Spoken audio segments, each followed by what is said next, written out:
All right, good. Uh, Thank you. It's good to see a lot of people here that I actually know. And I'm a native of the city. What's wrong? Turn the microphone this way. Turn the microphone. Face the camera. Oh, we've got to do that? Oh, okay. Thank you, Blaine. I just need your help. A little Mardi Gras into this thing over here to sing. All right, good. Yeah, I'm Eean McNaughton, native of the city. I have an architectural practice. Began the practice in '59. And I also teach architecture and site planning at Tulane. So I'm going to weave into some of my teaching work, but also our professional work. You'll see that we're presenting you with this team of our firm, of Torrey Design, and Ace, where are you? There you go, Ace. And then Burke Kleinpeter. Now you'll notice that a lot of us are on different teams too. We're on their team and they're on ours. And we do that for cross-pollination, but we can all add things to each of our groups.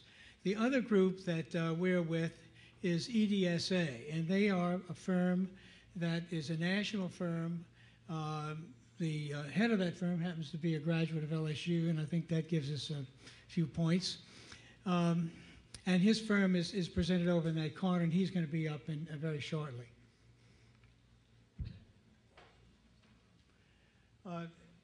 Clearly, you can see the disciplines that we all bring to this with our firm, with architecture, planning, and urban design. And another part of our team has to do with historic preservation. And we've worked in old neighborhoods throughout the city. We also, as an architectural firm, restored the old state capitol in Baton Rouge. And Ace's firm is in the area of landscape design and also in urban design. And Burke Kleinpeter brings that nuts and bolts group to us, which you've already seen their presentation. Paul, didn't recognize you, but I want to. And we've worked together with these firms in various ways. You've heard a lot of words about this, but I'm trying to be simple in our approach. We're going to be inclusive and we're going to be equitable. And that means bringing all the people together and actually meeting all everyone's needs in exactly what that simply means.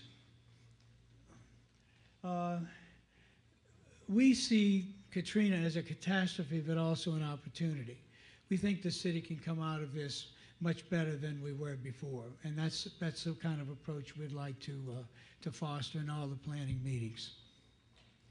And let me mention this to you. We have been working in Algiers for the Algiers Town Plan. We've had one workshop. We have another one there coming up on Wednesday. So that plan is well along on its way. And it combines business interests as well as the residents' interests together, because those two things are very much intertwined. And lines of communication. We want to have clear lines of communication between what has been done in the past meetings, decisions that were made. If you can go on the Algiers Economic Development Foundation's website, the results of the first workshop are posted on that website. And we would continue to do that kind of thing regardless of what neighborhoods we're working in. And we don't feel as though we're exclusively want to work in Algiers. We want to have opportunities to work in a lot of the other neighborhoods in the city. Now, as far as advocacy planning, you've heard a lot of talk about that today, and it was begun back in the late 60s. This is Coliseum Square. We were given that commission, and we didn't look at it simply as doing a park, but we looked at it from the point of view of weaving it into the neighborhood. This is Coliseum Square, an aerial of it before the work began.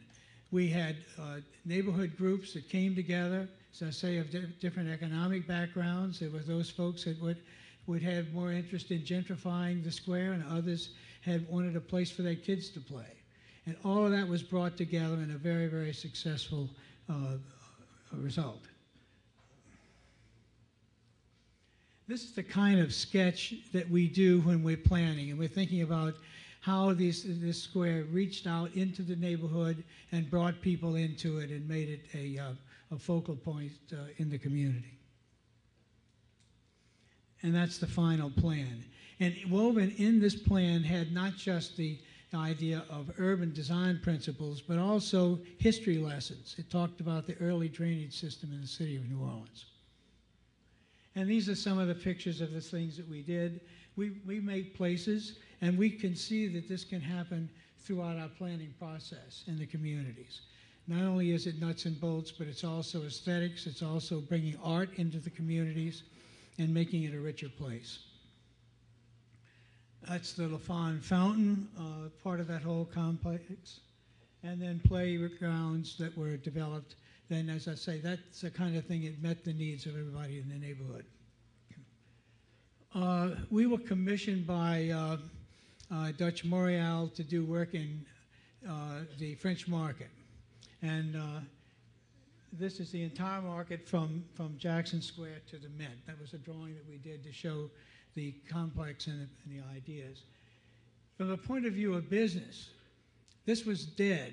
It had been renovated, but there was no businesses there, no people were not leasing that space. And what we did was to develop a plan so that that economic activity and vitality could come back. And it came back because we animated the space. Businesses saw that there was going to be attention given to them, and it then became a draw, actually. The businesses then moved in and took leases. And we did the graphics, we did those things. A lot of that, one of the problems with urban structure is that it can deteriorate and deteriorate quickly, and that happened in that case. Riverfront project, the extension of the moonwalk. I'm going to go quickly because I'm told I only have 3 more minutes. And we know the moonwalk today.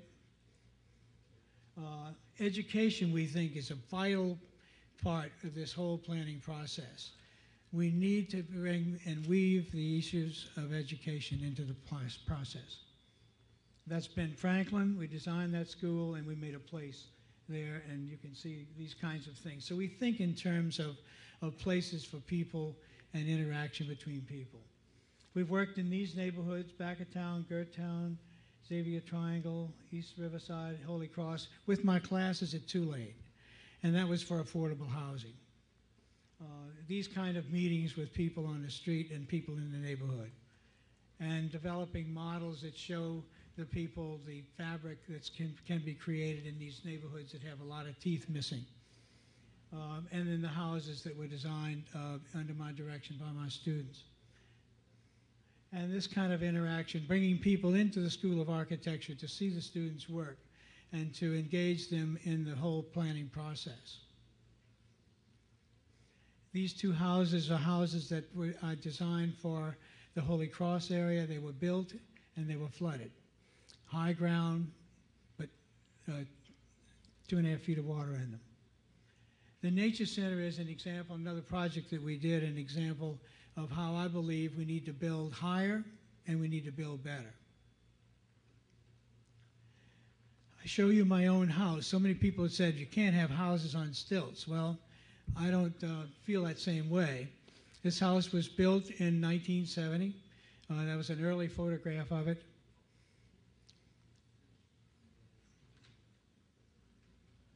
And that's the house today. We sustained a little wind damage, but no problems. And I can tell you this, that if the storm had gone further to the east, to the west rather, about 20 miles, 30, 40 miles, we would have had water in Algiers. Our levees are poor. And that's one of the things we're going to concentrate on in the planning that we're going to do, is strong advocates, and we hope you agree with us, for building better levees. Thank you very much. Beautiful.